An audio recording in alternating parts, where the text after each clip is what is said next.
안녕하세요. 지성원씨 박팀장입니다. 이번 영상의 주제는 마케팅입니다. 제가 올해 2월 말쯤에 그 문영호라는 강사님의 수업을 듣고 왔는데요. 우연히 라디오에서 이분을 알게 되었고, 인스타를 팔로우하면서 이분이 계속 올리는 어떤 그 게시물을 보면서 조금 소식을 그래도 계속 받고 있었거든요. 그러던 와중에 수업도 같이 진행하신다고 하셔서 제가 신청을 하게 됐고요. 이분은 이제 부산에서 영어 학원을 운영을 하고 계시고, 최근에는 이제 닭발집을 하나 오픈을 하셨더라고요. 그래서 그거에 대해서도 홍보를 하고 계시고, 책을 또 평소에 많이 읽으시고, 그것에 대한 어떤 인사이트를 인스타 피드에서 업로드를 해서 많은 사람들에게 도움을 주고 있기 때문에 한번 이분의 어떤 그 마케팅 수업을 한번 들어봐야겠다라는 생각으로 참여하게 됐습니다. 네, 그것에 대한 간단한 저의 후기라고 생각해 주시면 좋을 것 같고요. 지금도 여전히 서울과 그 부산에서 마케팅 강의를 지속적으로 하고 계십니다. 뭐 책도 이제 쓰셨고, 이제 뭐 세바시 같은 이제 유명한 프로그램에도 나와서 강의도 하셨던 분입니다. 제가 간략하게 PPT를 준비했는데 그거를 보면서 한번 이야기를 해보겠습니다. 네. 마케팅이라고 하면 여러분들 어떤 생각이 먼저 드시나요? 마케팅이라는 건 사실 제가 얼마 전에 그 무기가 되는 시스템이라는 책에서 오른쪽 엔진 역할을 한다라고 나왔었거든요. 그러니까 나의 제품과 영업과 이런 것들이 마케팅이라는 엔진을 만나면 훨씬 더 빠르게 추진력 있게 나아갈 수 있는 그런 동력이 된다라고 소개가 됐었습니다. 뭐 원론적으로 이론적으로 하면은 뭐 이제 사전적인 정의가 있지만, 제가 생각하는 마케팅은 이제 공급자, 상품을 만들고 아니면 유통하고 혹은 어떤 서비스를 제공하는 플랫폼 사업자라든지 이런 이제 공급자가 이것을 사용하는 소비자에게 알리는 여러 가지 전략이라고 좀 뭉뚱그려서 얘기할 수 있을 것 같습니다. 물론 그 안에 여러 가지 전략을 파고 들어가다 보면 대표적으로 여러분들이 많이 접하는 뭐 TV CF 광고, 그다음에 라디오, 그다음에 인터넷, 그리고 버스, 아니면 옥외 간판 같은 거 있죠. 뭐 이렇게 고속도로나 아니면은 우리 올림픽대로 뭐 이런 그 도로 위에 보면은 크게 이제 간판으로 해가지고 뭐 영화도 나오고 아니면 뭐 휴대폰도 나오고 뭐 화장품도 나오고 여러 가지 아마 보셨을 거예요. 그런 것들이 다 마케팅의 전략 중에 하나라고 생각합니다. 그래서 마케팅이라고 하면 우리가 이제 이렇게 사람들이 옹기종기 모여가지고 우리가 이러이러한 캠페인을 진행을 했고, 이번에 뭐 제품은 어떤 걸 할 거고, 무슨 카피가 적용이 될 거고, 연령대는 어떻게 되고, 성별은 어떻게 되고, 어느 시간대에 얼마나 많은 고객들이 참여했고, 매출이 얼마로 이어졌고, 회의를 이제 하게끔 되어 있죠. 근데 이 마케팅이라는 거는 내부 직원들끼리 이렇게 할 수도 있지만, 보통은 용역을 쓰거나 아니면 전문 대행사에게 맡겨서 하는 경우가 대부분이에요. 왜냐하면 이 마케팅이라는 거는 워낙 그 트렌드가 빠르게 변하다 보니까 내부 직원만의 어떤 생각이나 이런 것들만으로 채우기에는 좀 한계가 있습니다. 그래서 뭐 같이 그 외부 용역하고 콜라보를 해서 함께 진행하기도 하고, 아니면 그런 인력이 없다면 대행사를 맡겨서 진행을 하는 것이 보편적입니다. 이 마케팅을 이제 공부하다 보면 자주 나오는 마케팅 용어가 있는데요. 이제 마케팅 대행사하고 특히 이렇게 같이 일을 해보시면 ROAS라는, ROAS라는 말을 굉장히 많이 씁니다. 그런데 이때 ROI라는 투자 대비 수익, 그러니까 Return on Investment라고 하는데, 이 ROI하고 좀 용어를 헷갈리는 경우가 있어요. 근데 우리가 주로 쓰는 용어는 ROAS입니다. 그러니까 Return on Advertising Spend라고 하는데, 광고비를 내가 얼마를 써서 매출을 얼마를 만들었다, 이런 이제 데이터라고 보시면 돼요. 그래서 뭐 광고 대행사에서 대표님 이번에 로아스 500% 나왔어요, 1000% 나왔어요, 이렇게 얘기를 하잖아요. 이 500%, 1000%가 뭐냐면, 여러분들이 광고비를 예를 들어서 10만 원을 썼다. 근데 매출이 100만 원이 나왔다. 그러면 이게 ROAS가 1000%가 되는 겁니다. 그쵸? 근데 이거를 매출 대비 광고비로 보면은 10%라고 보면 돼요. 그러니까 매출 100만 원에서 10%니까 광고비 10만 원을 쓴 거고, 광고비 10만 원에서 매출 100만 원 만들었으니까 로아스는 1000%가 나온 겁니다. 그래서 이 업계에서는 보통 로아스 500%가 가장 무난하다고 얘기를 하는데, 이 500%라는 의미가 뭐냐면 광고비 10만 원 썼어. 그래서 매출이 50만 원이 나왔다. 그러면 로아스가 500%가 나오고 매출 대비 광고비는 얼마 썼어요? 20% 쓴 거죠. 그러니까 로아스 500%라는 말은 매출 대비 광고비를 20% 썼다고 생각하면 됩니다. 근데 과연 이게 무난한 수치냐라고 했을 때 저는 아니라고 보거든요. 왜냐면 매출의 20%를 광고비를 썼다라는 거는 저의 입장에서는 좀 많이 썼다고 생각을 합니다. 그래서 저는 개인적으로 매출의 7에서 10% 정도가 마케팅 비용으로 적절하다라고 생각을 하고 있습니다. 물론 이게 굉장히 어렵죠. 이 수치를 맞추기가. 그리고 이거는 품목마다 또 많이 달라요.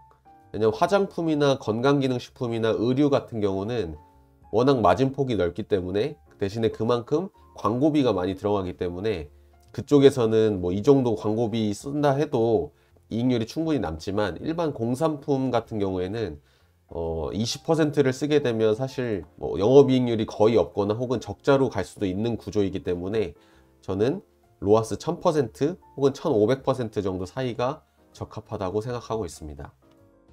자, 그러면 제가 들었던 그 강사님께서는 주로 어떤 개념을 설명을 해주셨냐면 그 RTB라는 개념을 이제 설명을 해주셨어요.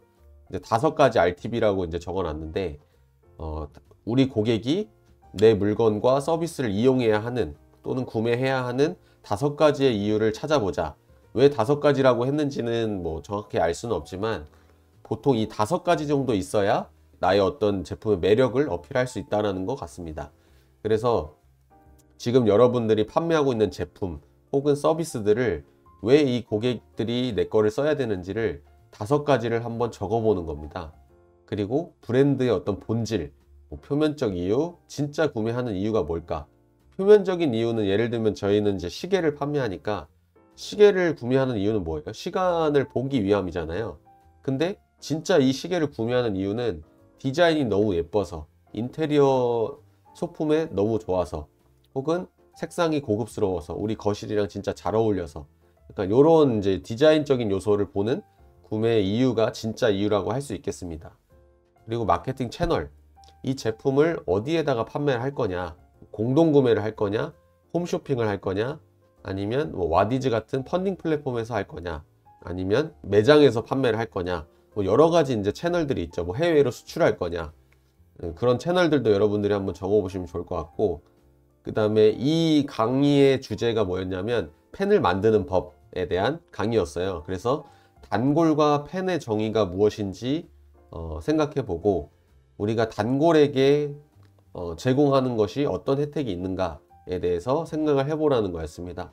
그리고 브랜드 목표는 단기 목표가 있고 장기 목표가 있는데, 예를 들면 단기 목표 같은 경우는 뭐 매출이나 성장률이 될 수도 있고, 아니면 직원 수를 뭐 늘리는 거, 아니면 투자를 받는 거, 이렇게 될 수도 있고, 장기 목표는 우리가 이쪽 시장에서 넘버원, 글로벌 넘버원이 되겠다, 뭐 이런 이제 목표가 있을 수 있겠습니다.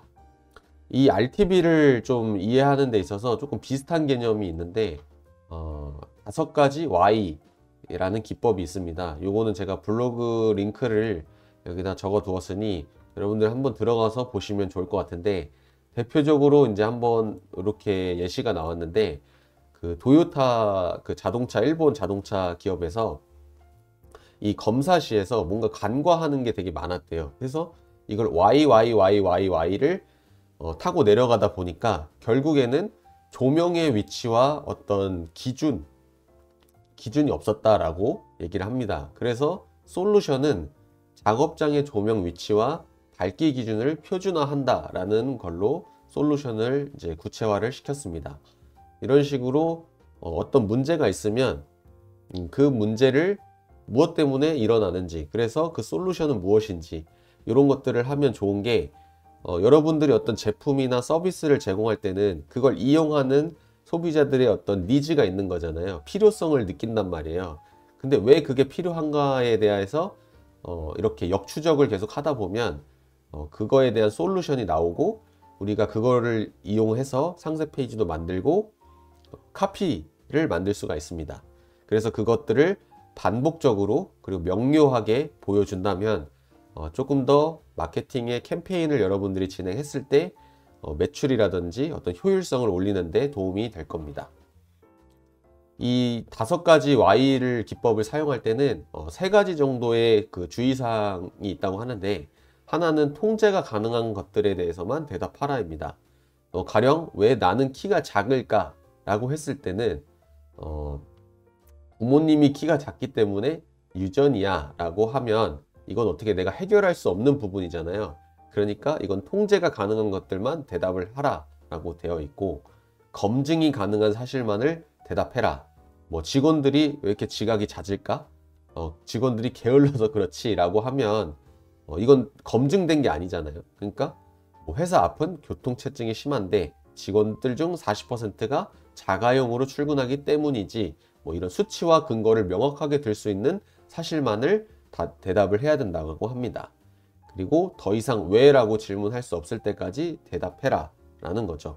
그러니까 여기서는 이제 뭐 5가지라고 얘기는 했지만 여러분들이 조금 더 왜를 더 질문을 해서 솔루션을 찾아가는 과정을 찾아보시면 좋을 것 같습니다. 모든 강의는 혹은 어떤 책을 읽었든 좋은 소리를 들었을 때는 듣는 거는 매우 쉽죠. 그거를 실천한 사람만이 강단에서 여러분들께 어떤 깨달음과 노하우를 전수할 수 있다고 생각합니다. 그러니까 그거는 실행했을 때 비로소 그 가치가 있는 거예요. 그러니까 그 자리에 갔으면 여러분들이 분명 어떤 마음이 있어서 가신 걸 거예요. 어떤 욕구가 있거나 마케팅을 배우고 싶어서, 혹은 내 학원을 더 사람들에게 알리고 싶어서, 내 제품을 더 알리고 싶어서 이렇게 생각을 해서 그 자리에 가신 건데, 막상 거기서 강의를 듣고 나면 뭔가 번뜩이는 아이디어가 나올 수도 있고 안 나올 수도 있는데, 그 아이디어를 얼마나 빠르고 강하게 추진하냐에 따라서 여러분들의 어떤 비즈니스의 성공이 결정된다고 보시면 될 것 같아요. 물론 생각을 많이 하는 건 그만큼 시행착오나 어떤 실패 확률을 줄이려고 하는 건 맞지만, 너무 길게 생각을 하다 보면 이게 사람이 감정적으로 너무 지쳐버리고 어떻게 해야 될지 오히려 더 결정을 못하게 됩니다. 그럴 때는 그냥 큰 문제점만 가지고 예스 혹은 노를 여러분들이 빨리 정해서 밀고 나가시는 것을 추천드립니다. 실제로 이 강의가 끝나면 단톡방이 하나 만들어지는데, 강의만 끝내고 거기서 모든 게 끝나는 게 아니라 여기서는 과제를 줍니다. 이제 소개해드렸던 이 RTB에 대해서 담당자가 오늘은 왜 우리 제품을 고객이 사야 하는지 첫 번째 이유를 알려주세요. 이렇게 이제 간단한 미션을 주시는데, 저는 거기에 대해서 계속 생각해서 답변을 했거든요. 근데 그 단톡방에서 얘기하는 건 저밖에 없더라고요. 그래서 제가 이 강사님한테 다른 사람들은 하나도 안 하고 나만 하니까 조금 무안하다라는 얘기를 했는데, 강의를 다녀보면 이 사람은 얼마나 많은 수강생들한테 강의를 했겠어요. 근데 거기서 결국에 10% 정도 되는 사람들만 실행을 한다고 합니다. 그래서 그 10% 안에서 또 성과 내는 사람이 또 나온다고 합니다. 그러니까 가장 높은 확률로 멋진 성과를 만들어 내실 겁니다 라고 저에게 좀 격려와 조언을 좀 해주셨고, 여러분들도 이 유튜브를 보거나 혹은 어떤 강의를 듣거나 책을 읽거나 주변 거래처 사람들한테 말을 들었을 때는 내가 바로 실행할 수 있는 부분을 찾아서 빨리 해보는 것을 추천드립니다. 그래서 우리는 추진력이 강한 사람이 됐으면 좋겠습니다.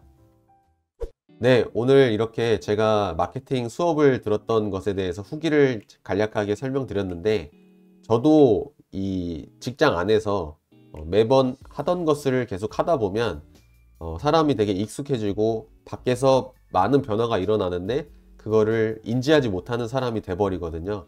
그래서 종종 이런 강의를 들으면서 다른 사람들의 의견도 들어보고 나와 다른 업종의 사람들의 이야기를 들으면서 뭔가 아이디어를 융합하고 조합하는 그런 기회를 받는 것 같습니다. 그런데 이런 강의들은 그런 게 좀 단점이에요. 이제 너무 자주 들으면 비슷한 얘기들을 계속 듣거든요.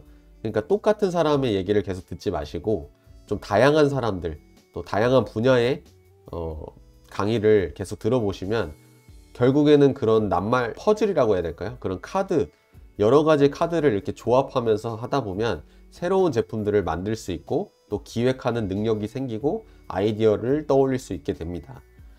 네, 오늘 영상 여기서 마치고요. 저는 다음 영상으로 돌아오겠습니다. 감사합니다.